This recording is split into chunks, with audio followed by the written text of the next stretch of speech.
Disaster struck Los Angeles just 2 games into the new season.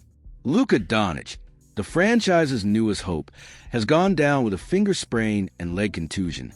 And everything changes now. Before we dive in, make sure you subscribe to the channel, drop a like, and turn on the notification bell so you don't miss any updates as the Lakers fight through this storm. This is not how the Lakers wanted their season to begin. After months of hype, after all the noise about a new era built around Luka and a reinvented roster, the excitement was real. The chemistry looked promising, the ball movement felt smoother, and the confidence was visible. But just like that, in a moment that looked almost harmless, Luka went down. A left finger sprain, a leg contusion. It didn't look catastrophic, but it was enough. Enough to sideline him for at least a week. Per sham Charania. Enough to disrupt rhythm. Enough to throw the Lakers' plans into immediate chaos. Because when you're trying to build something fragile, a new identity, a new system, 1 week without your leader can feel like an eternity. And the timing couldn't be worse. LeBron James is still out. LeBron isn't expected back until mid-November, meaning for at least the next few games, the Lakers will take the floor without the 2 men their entire offense revolves around. No LeBron, no Luka, 2 of the most cerebral playmakers in the game. Gone. So the question becomes, who steps up now? The answer, for better or worse, is Austin Reaves. This is Reaves' moment, his chance to prove he's not just a supporting piece. For months, there's been talk of a new contract in the $30 to $35 million range. Critics have asked if he's worth it. Fans have debated whether his playoff flashes were real or inflated by circumstance. Now, there's no debate left, just reality. With Luka and LeBron out, Reaves becomes a focal point. The offense runs through him. The game slows for him. The responsibility weighs on his shoulders. And opposing defenses know it. They'll trap him, pressure him, switch on him, and make him earn every inch of the court. They'll test not only his scoring, but his leadership, his poise, and his endurance. Can Austin Reaves keep the Lakers afloat when the storm hits hardest? That's the story of this week. The Lakers' next 5 games will define whether they survive this storm or sink early in the standings. They'll face Sacramento, Portland, Minnesota, Memphis, and Miami. Luka is expected to miss all 5. Sacramento and Portland are realistically winnable games. Even without Luka and LeBron, the Lakers can steal those of Reaves, D'Angelo Russell, and the supporting cast play with discipline and energy. But Minnesota and Memphis? Those are another level. 2 defensive-minded, physical teams that punish you if you're sloppy. And to make matters worse, both are on the road. If the Lakers can emerge from this stretch 2-3, or ideally 3-2, they'll be in good shape. Luka returns. The team stabilizes. The momentum can build again, but go 1-4 or worse, and the hole in the standings could become suffocating. Because in the Western Conference, no mercy exists. Every loss matters. Every tiebreaker counts. The hardest part of this stretch isn't physical. It's psychological. Imagine being a role player, knowing the 2 superstars who usually take all the pressure are gone. Suddenly, it's you. Every possession, every mistake, every missed shot feels heavier. This is where leadership comes from unlikely places. Guys like Jared Vanderbilt, who brings relentless defense and heart. Rui Hachimura, who can finally prove he's not just a role player but a consistent offensive threat. And D'Angelo Russell, who must rediscover his rhythm as a creator rather than just a spot-up shooter. The Lakers don't need perfection. They need belief. They need the kind of internal fire that great teams find when the world doubts them most. Without Luka and LeBron, the formula becomes simple, but not easy. Defense first. The Lakers must embrace ugly basketball again. Slower pace, gritty defense, hustle plays, and transition control. Rebounding dominance. Anthony Davis, if healthy enough to play, becomes the anchor, both offensively and defensively. Ball movement. Everyone touches the ball. Everyone contributes. And above all, resilience.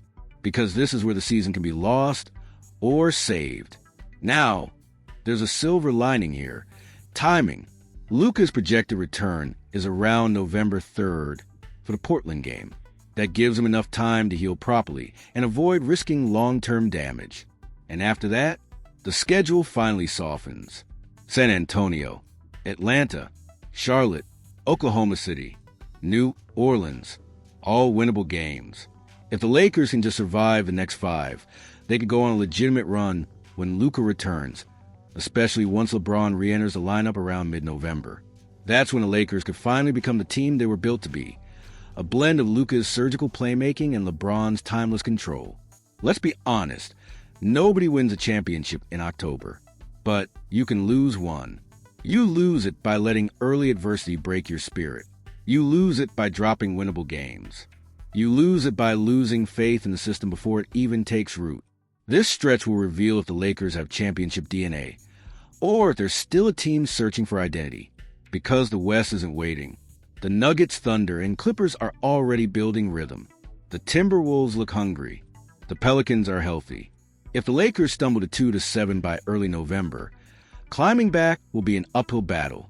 But if they manage to stay near .500, just keep breathing, they'll be perfectly positioned for a mid-season surge. For Reeves, this is personal. Every great player has a chapter that defines them, the moment they're thrown into the fire and forced to grow. For Kobe, it was the early playoff failures. For LeBron, it was the 2011 Finals collapse. For Curry, it was proving the world wrong about his size and defense. For Reeves, this would be that chapter. He doesn't have to be Luka. He doesn't have to be LeBron. He just has to keep the ship afloat. Be steady. Be fearless. Be consistent. If he can lead this team to even a 3-2 stretch, he'll silence critics forever. Because that would mean he didn't just survive pressure. He carried it. The Lakers' front office knew this season would require patience. Integrating Luka Doncic into the system takes time. Balancing egos, styles, and rotations takes adjustment. The first few weeks were supposed to be about building chemistry. Instead, they become about testing character. But maybe that's exactly what this team needs. Because when you've been stripped of your stars, your comfort, your rhythm, that's when you discover what's real. That's when identity is forged. Lakers fans, this is your test too. You've seen glory. You've seen rebuilds. You've seen the chaos. Now it's about endurance, patience, faith. This isn't the time to panic. This is the time to watch young players fight for pride. To watch Reeves, Rui, and Vanderbilt write their own stories. To watch the purple and gold show the world that they're not defined by absences, but by resilience. Because when Luka and LeBron finally share the court again, if this group has survived, battled, and stayed close, they'll return sharper, hungrier, and more united than ever. By mid-November, both stars should be back. The offense will regain its flow. The rotations will stabilize. The team that looked like a question mark will start to look like a contender again. And when that moment comes, when Luka hits his first step-back three, when LeBron barrels through defenders again, it'll mean more because of what they endured now. Pain fuels greatness. And right now, the Lakers are walking through fire. Luka's injury is a setback, but not a death sentence. The next 2 weeks will test everything this franchise stands for: discipline, belief, teamwork. If they stay close to .500 until their stars return, they'll be right back in the hunt. If not, the mountain will get steep, fast. Either way, we're about to find out what kind of team this really is. Because adversity doesn't create character, it reveals it. If you believe the Lakers can survive this storm, hit that like button, subscribe, and drop a comment below with your prediction for this 5-game stretch. This isn't the end. It's the beginning of the Lakers' real story. Here's a crucial insight for you. Diving into financial education can significantly elevate your quality of life. In the realm of finance, take the time to explore bonds and stocks with a special emphasis on real estate investment trusts, REITs. These investments have the potential to generate passive income. Approach this journey with diligence and opt for reputable investment brokerages globally. By doing so, you'll be laying a solid foundation for a more secure and prosperous future.